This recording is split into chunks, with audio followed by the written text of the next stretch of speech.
क्यों जी, आप दो दो पत्नी के होते हुए भी तीसरी पत्नी बना लिए हो। आखिर आप इतनी शादी करके करना क्या चाहते हो?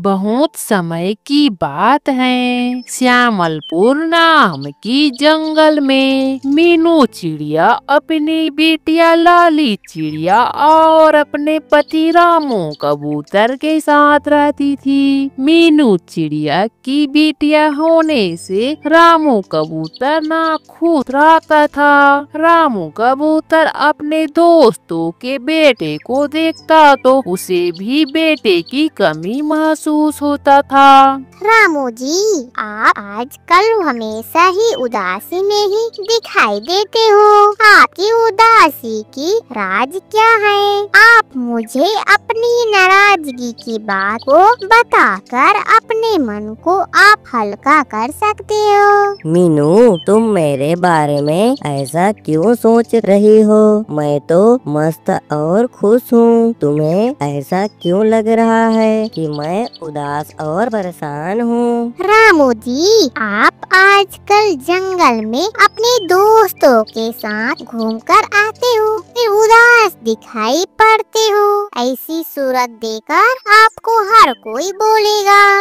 रामू कबूतर अपनी पत्नी मीनू की बातों को सुनता है, फिर वहाँ से चुपचाप जंगल की ओर चला जाता है। जंगल की ओर जाता है तो उसे कालू कौवा अपने बेटे के साथ दिखाई पड़ता है। रामू भैया, आप इतनी तेजी से कहाँ जा रहे हो? आप आइए ना, मेरे बेटे के साथ थोड़ा खेल लीजिए। मेरा बेटा आपके साथ खेलना चाहता है। रामू कबूतर कालू कौवे की बात को सुनकर वहाँ रुक जाता है और बोलता है, कालू, तुम्हारा बेटा रोज ऐसे ही यहाँ खेल कूद करते रहता है क्या? तुम अपने बेटे को कुछ दिन के लिए मेरे घर भेज दो। मेरा चाहत है कि मेरा भी कोई बेटा हो, लेकिन मेरा तो एक बेटी है। रामू भाई, अगर तुम मेरे बेटे को अपने घर लेकर जाना चाहते हो तो ले जा सकते हो, लेकिन मेरा बेटा बंटू अभी छोटा है, उसका ध्यान आप रखना। मैं अपनी पत्नी को बता दूंगा कि बंटू बेटा मेरे दोस्त के घर कुछ नई बातों को सीखने के लिए गया है। रामू कबूतर कालू कौवे के बेटे को लेकर सीधा अपने घर चला जाता है, फिर अपने घर में आइसक्रीम खिलाता है। लाली बिटिया, यह बंटू है, यह कुछ दिन हमारे साथ मिलकर रहेगा, तो तुम दोनों एक दूसरे के साथ मिलकर रहना और एक साथ खेल कूद करना।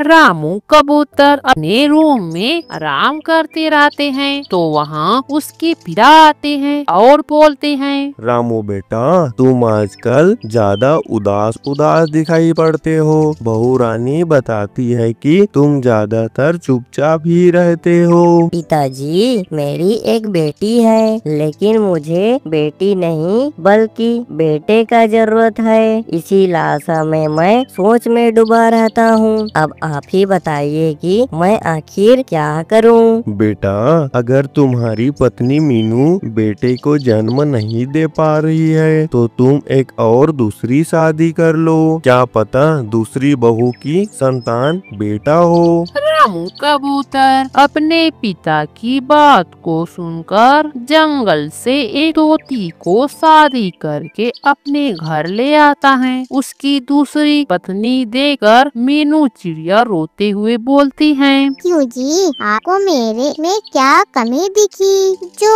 और आप दूसरी पत्नी लेकर आ गए हो? मीनू चिड़िया रोती रहती है और रामू कबूतर चुपचाप देखते रहता है। कुछ समय बीतने के बाद हरियाली तोती की भी एक बेटी होती है। उसे देख रामू कबूतर फिर उदास और मायूस हो जाता है। रामू जी, आप मेरी बिटिया को देखो तो कितनी सुंदर लग रही है ना। रामू कबूतर वहाँ से चुपचाप जंगल की ओर चला जाता है, फिर टूनी को अपनी पत्नी बनाकर फिर घर ले आता है। रामू की तीसरी पत्नी को देखकर मीनू और हरियाली तोती रो पड़ती हैं। क्यों जी, आप दो दो पत्नी के होते हुए भी तीसरी पत्नी बना लिए हो। आखिर आप इतनी शादी करके करना क्या चाहते हो? रामू कबूतर चुपचाप रहता है। कुछ समय बीते हैं कि टूनी भी एक सुंदर सी बेटी को जन्म देती है। रामू कबूतर यहाँ उदास हो जाता है, फिर गुस्से से अपनी तीनों पत्नियों को बुलाकर बोलता है, मुझे तुम तीनों से केवल एक बेटे की लालसा था, लेकिन तुम सभी ने केवल बेटी को ही जन्म दिए हो। मैं बेटे की चाह में ही तुम तीनों से शादी किया हूँ। तीनों के तीनों चुप रहते हैं। फिर टूनी बोलती है, आप ऐसा कैसे सोच सकते हो जी? बच्चे भगवान की देन है। अगर आपकी बेटी हो या बेटे, सभी समान है। यहाँ सब भगवान की इच्छा है। रामू कबूतर को बात समझ में आता है। फिर अपनी तीनों पत्नियों और बेटियों के साथ मिलकर खुशी खुशी रहने लगता है।